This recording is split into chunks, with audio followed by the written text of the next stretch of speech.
Ano ang mangyayari kung magbibisikleta ka ng 10 kilometro araw-araw? Unang linggo, sumisigaw ang mga paa mo, nasusunog ang quads mo at naninigas ang mga binti mo. Pero nagigising ang cardiovascular system mo.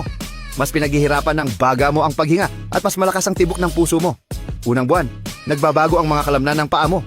Mas hulma ang quads at binti mo. Nabawasan ang taba sa katawan mo. Bumababa ang resting heart rate mo. At mas mahimbing ang tulog mo kaysa dati. Ikatlong buwan, grabe na ang tibay mo. Ang 10 kilometro na dati imposible, ngayon ay madali na. Nakakasunog ka ng 300 hanggang 400 calories. Araw-araw nang hindi mo namamalayan.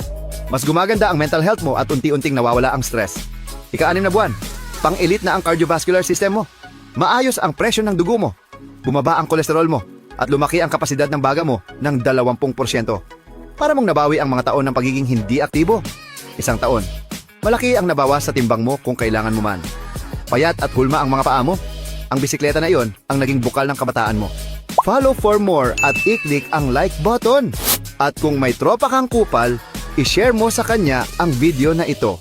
Salamat!